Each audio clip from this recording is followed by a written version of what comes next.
Statement. Tim Tszyu, obviously some massive news this week over in Las Vegas. I'm going to open the floor to, I might kick it off with Abraham Gonzalez. So Abraham, do you want to kick things off for us? Yeah, thank you. Good evening, everyone. How you doing, Tim Tszyu? Good, thanks. All right, you look good. You look like you're in good spirits. Always. So I wanted to address a tweet that Turki Alalshikh has sent out in regarding. He said there's something unclear with the communications from his team, referring to your team, and his team. So I believe we'll reconsider his situation in regards to future fights. Do you know anything that he's talking about there, or can you clear that up from your end? From my end, I can't really comment. My team's in town this week, so hopefully, maybe there's been some miscommunication from both sides, but hopefully, they can sit down and discuss about what's to plan in the future. Okay, and then man, it's Charlo not wanting him to fight. It's Lubin not wanting to fight. Like, what's up with all these guys not wanting to fight you? I mean, it's getting a little bit ridiculous in the junior middleweight division. Well, what are your thoughts on all these pullouts? Yeah, I don't blame him actually. Nah, like, I don't know, man. Like, honestly, there's some sort of excuse. I hope Bakram doesn't start making stuff up as well. You know, like I got some bad feeling that he's gonna come in with an injury warning as well. So it is what it is. I'm sort of used to it now. And if it's up to you, when would you like to get that fight done by, as far as in Australia and the event itself? When would you want to have it by? ASAP, man. The sooner the better, in all honesty. I still want to go back to back. So if I can get another 2 fights in this year, then we're on the right track to a good start to 25. All right, and then last one for me, is the Virgil Ortiz fight still something that you want in the immediate future, or will it be preferably the winner of Fundora and Spence if they indeed fight later on this year? Yeah, look, both fights are appetizing, you know. Like me and Virgil would be one hell of a cracking fight, but at the same time, an Errol Spence and a Fundora fight is very exciting as well. So I'm open to both. Happy for both. All right. Well, thank you, Tim. I wish you the best of luck, and hopefully things work out with this next fight. Appreciate it. Okay. Brendan Bradford. Hey Tim, how you going? Good, thanks. Good. Yeah, Bakram, you say you hope he does step into the ropes, but what have you made of his career to date, the guys he's beat, and how do you feel you stack up to the guys he's fought so far? He's the IBF champ. You know, you can't disrespect the guy. He's a world champion for a reason. So, again, but I don't think he's ever fought anyone like Tim Tszyu. So that's another story on itself. Have you fought anyone like him? With his style, maybe not. Probably not. No, he brings something different, I guess. You know.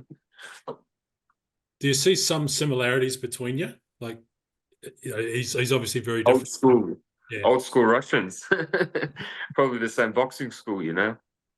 Yeah, similar sort of mentality. Yeah, for sure. What does it mean to you to become a two-time world champion, to win a belt back? I just want to be the shot caller. I want to dictate and roll the dice the way I want to roll the dice. So becoming a world champ, that's it. That's the only thing. That's what appetizes me. So if you win the belt and you can call some of the shots, like ideally, what's next after if you beat Bakram? Just the top fights, man. I'm just here to make the top fights possible. Is that a rematch, a revenge mission against Fundora? Is that high on the list? Yeah, that'd be in the cards as well. for sure. But yeah, just the biggest possible fights out there, you know, the Errol Spencers, the Terence Crawfords, the Virgil Ortizes, the Charlos, even move up to 160. Who knows? And obviously we don't have a location for the fight yet, but you know, you've made your Vegas debut. There was talk of, you know, an Australian homecoming in September. What would you rather? Where would you rather fight? Look, Australia's great. I love fighting in Australia. It sort of scares your opponents. They get rattled when they come over to Australia. So I guess I get that advantage here. But you know, I'm willing to fight anywhere. You know, I'm living my dream. And I'm enjoying it. So wherever the fight is, I'll be happy. Sorry, just finally, what you know, fighting in Vegas that first time, like were there any lessons, or did you just feel at home on the big stage, you know, fighting at T-Mobile Arena? Lessons, you know, it's just looking back, just to be calm in situations where you're not supposed to be calm. That's the biggest lesson I learned, you know, is sometimes let my emotions and I let the fight slip away. You know, some situations aren't ideal, but you just got to be able to, you know, sometimes just learn how to take a deep breath and get back to the drawing board. Nice. Cheers, Tim.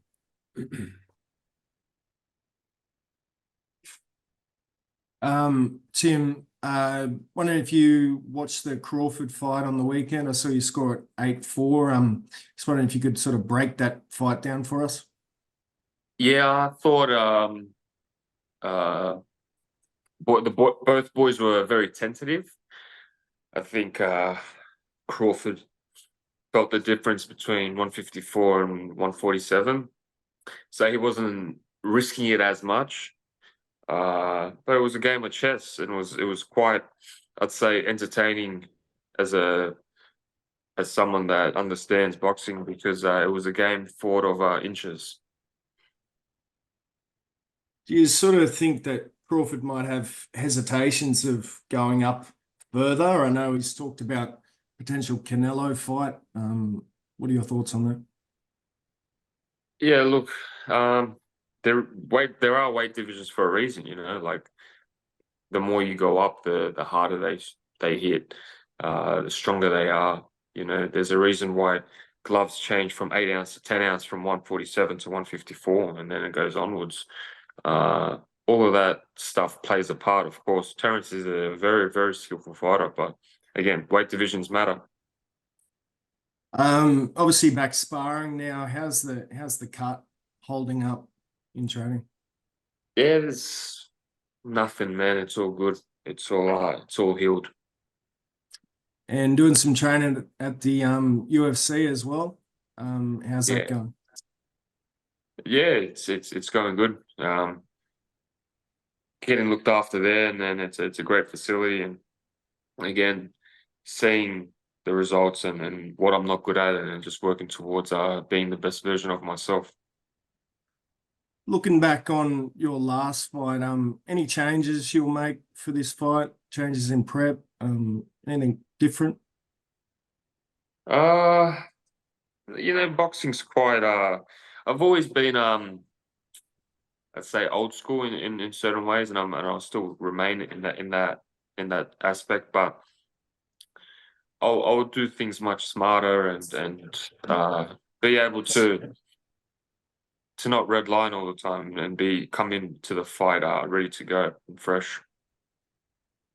Cool. Thanks, for Jabin. Hey, g'day, Tim. We did see on Instagram not too long ago that your old mate Charlo is still flapping around after 2 years of hearing his name annoy us.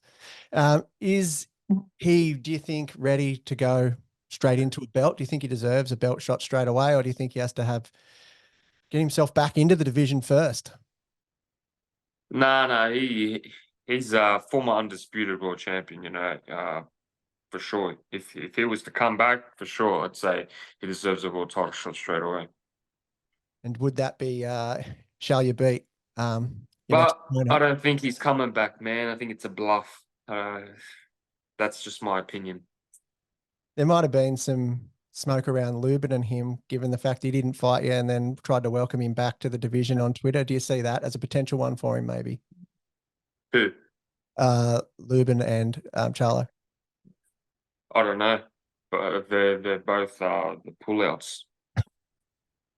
And speaking of a couple of that aren't, and that are great fighters, Virgil and Boachuk coming up very, very soon. How do you see that one coming up? Are you excited to get your eyes on it?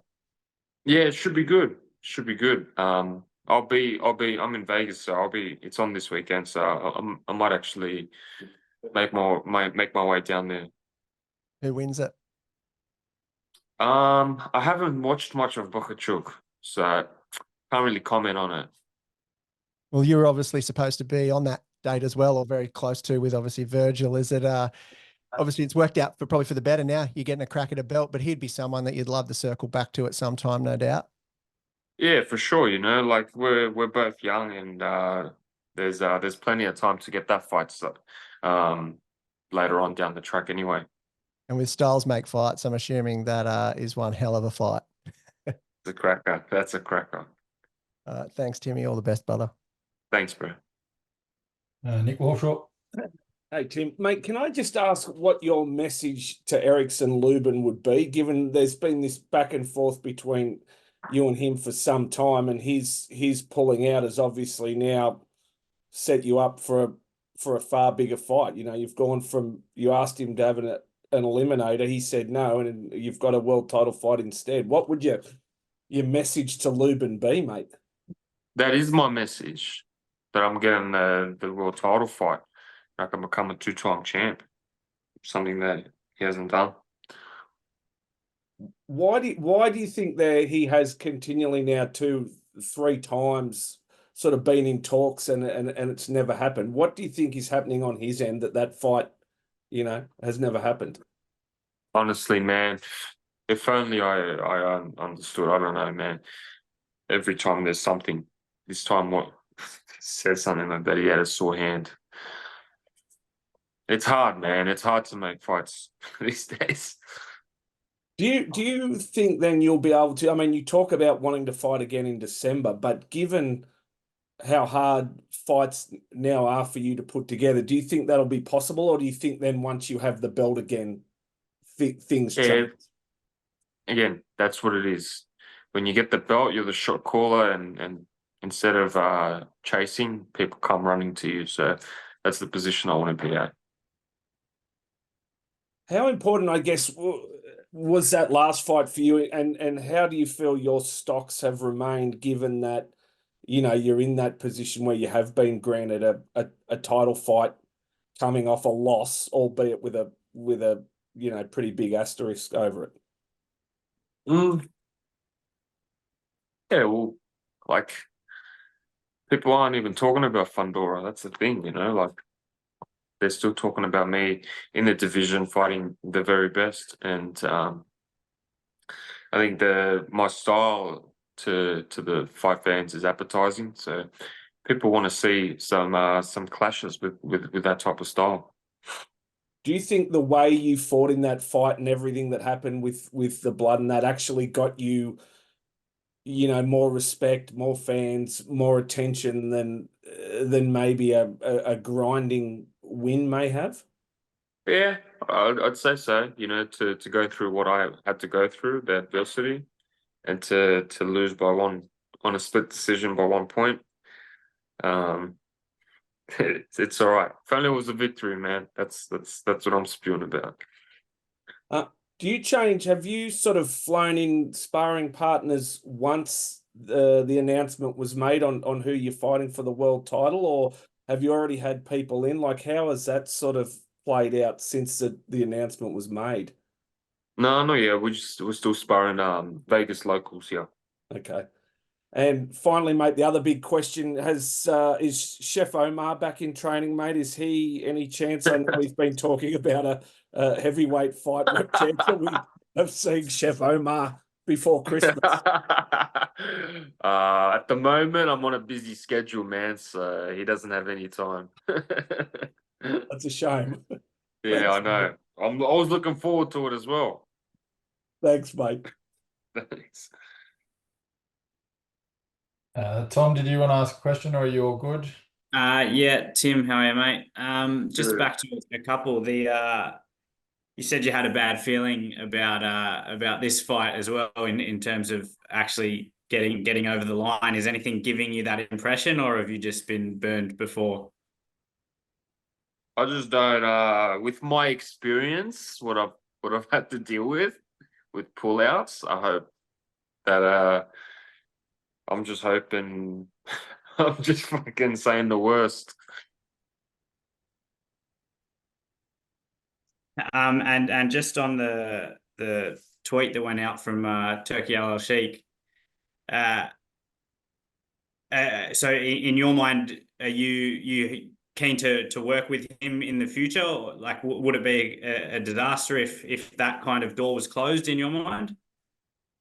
No, I'd love to work with him, because I like what he's about. He's all about making the big fights happen, and I'm all for that. But I've got a team, I've got a professional team with me, and everything is organized through that. All right, thanks, mate. I'll just throw it back to Brendan for another follow-up.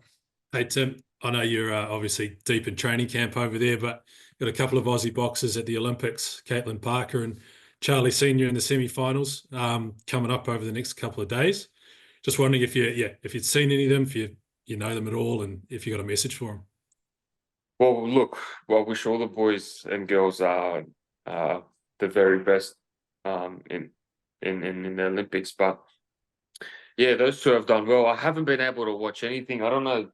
The American TV don't show anything, so I haven't been able to watch anything. But I do remember Caitlin Parker from the amateur days, back when I was still fighting as well, when I was a kid. So yeah, look, crazy achievement, like last Olympics it was Harry Garthard got the first medal, and now we've got two athletes that are going for medals. It's good that our boxing. The roots of boxing is improving, and it all starts with the local shows and all that stuff. So congrats to the guys, and congrats to the whole team for the whole Olympic team. Awesome. Cheers, Tim. Last opportunity, guys. Anyone else? Yeah, I just got one more, Tim. Your mental strength. You seem very secure in yourself these days. What have you done over the last couple of years to sort of, develop that aspect of your game? Just a bulletproof mind, man. And I've been, again, experience, growing up, letting go of stuff, letting go of fears, and just living in the present. And working with coaches and different people to level up. So I put it all to that. Adrian Brzezinko. Tim, just wanted to ask you about the dynamics of this fight. Like, you fought Australians and Americans and Mexicans, you fight whoever, but what about actually taking on a Russian, just given your background? It's different, isn't it? How's this sort of cool and a different experience for you? Yeah. Well, I don't think my dad's too happy, but I think it's a great opportunity for myself. I was brought up in a Russian household. As soon as we cross over the doors of my grandparents' house, it goes from Australia to Russia. So the Soviet Union. So again, the Russian boxing school is a big part of my upbringing. So I'm very keen to fight a fellow Russian, and it'll be an interesting fight. What will the build-up be like, given that I understand Backram doesn't speak a lot of English? Would there be a bit of to and fro in the mother tongue this time around? Yeah, of course. I haven't practiced much, but I'll definitely bring out my Russian. And when you talk about the Russian boxing school and what it is, can you sort of explain that? What's the mentality behind that, and how's it different to, say, a traditional sort of boxing upbringing, if you like? No, I think just the Russian boxing schools are the style's different, you know, like they're taught in a certain way, a, a different conventional way. It's very awkward, and you know, there's a saying, you don't want to be fighting Soviet fighters because you don't know what to expect. You know, they come out with all these different crazy last names, and again, you don't know what to expect. They're deadly, and their mind is bulletproof. So you know, that's the opponent that I'm taking on, and I'm willing to take it with both hands. Back in Russia, who do you think all the fans there will be cheering for? Man, I've got my Russian background, but born and raised in Australia, so it's not up to who they choose. Thanks, Tim. Jabin, you had a follow-up before we wrap up? Yeah, just a quick one. Just on that backroom fight, Tim, is a victory enough for you, or is that all you want? Just that belt, or do you want to go out there and show why you're still the king at 154? Statement. There you go. How bad do you want that? Is this a Carlos Ocampo statement, or is this a if it's a Campo, even better. We look forward to seeing it. Thank you. Nice.